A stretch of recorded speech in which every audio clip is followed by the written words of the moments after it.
चलिए बात कर लेते हैं अगली बड़ी खबर की, जो कि उत्तराखंड से मिल रही है। आपको बता दें, जिस तरह से अब लगातार जो पर्यटकों की संख्या है वो उत्तराखंड में ज्यादा देखने को मिल रही थी। गंगोत्री के कपाट लेकिन अब बंद हो जाएंगे, उसकी तिथि घोषित कर दी गई है।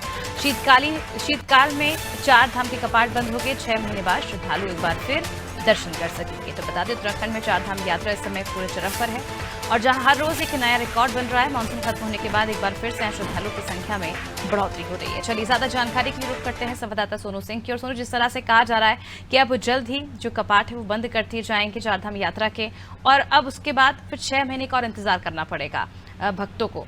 तो ऐसे में आखिरी समय क्या ज्यादा भीड़ देखी जा रही है पर्यटकों की उत्तराखंड में, और ऐसे में के प्रशासन की तैयारी क्या कुछ है?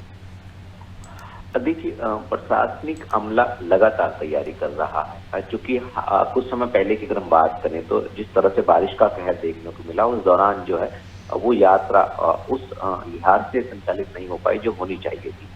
चूंकि अब चारों धामों के कपाट बंद करने की जो है वो प्रक्रिया हम कहेंगे आने वाले समय में शुरू हो जाएगी। गंगोत्री धाम के कपाट बंद होने का समय जो है वो तय कर लिया गया है कि शुभ मुहूर्त में गंगोत्री धाम के कपाट बंद होंगे। उसके बाद यमुनोत्री धाम और उसके बाद फिर केदारनाथ और बद्रीनाथ धाम के कपाट बंद किए जाएंगे। तो निश्चित तौर पर जब ये संदेश तमाम श्रद्धालुओं के पास पहुंच रहा है तो बड़ी संख्या में जो भक्त हैं वो उत्तराखंड का रुख कर रहे हैं और 50 लाख से ज्यादा की संख्या जो है वो श्रद्धालुओं की दर्शन करने वालों की हो गई। तो सरकार के लिए कहीं ना कहीं एक अच्छी बात है और जो सिस्टम है वो लगातार तैयारियों में जुटा हुआ है और सरकार ये कोशिश करती है कि ज्यादा से ज्यादा श्रद्धालु जो हैं, ज्यादा से ज्यादा भक्त जो हैं वो उत्तराखंड के 4 धाम दर्शन करने के लिए पहुंचे, क्योंकि उत्तराखंड की 4 धाम यात्रा जो है वो लाइफ टाइम कहलाती है। शीतकाल के दौरान यात्रा नहीं होती है, लिहाजा जो इनके शीतकालीन प्रवास स्थल है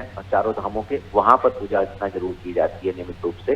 तो तमाम श्रद्धालु जो हैं वो लगातार अब उत्तराखंड का रुख कर रहे हैं और श्रद्धालु की संख्या में बढ़ोतरी हो रही है और कपाट बंद होने से पहले पहले तमाम श्रद्धालु कोशिश कर रहे हैं कि ज्यादा से ज्यादा श्रद्धालु जो हैं वो यमुनोत्री धाम, गंगोत्री धाम और केदारनाथ और बद्रीनाथ धाम के दर्शन कर सकें। बहुत बहुत शुक्रिया सोनू तमाम जानकारी के लिए। तो उत्तराखंड में 4 धाम यात्रा इस समय पूरे चरम पर है, जहां हर रोज एक नया रिकॉर्ड बन रहा है। मानसून खत्म होने के बाद एक बार फिर से श्रद्धालुओं की संख्या में बढ़ोतरी देखी जा रही है। और आपको बता दें कि 15 नवंबर को भैया दूज के दिन यमुनोत्री धाम के कपाट 6 महीने के लिए बंद कर दिए जाएंगे और यही वजह है जो पर्यटकों की संख्या एंड वक्त पर ज्यादा देखने को मिली।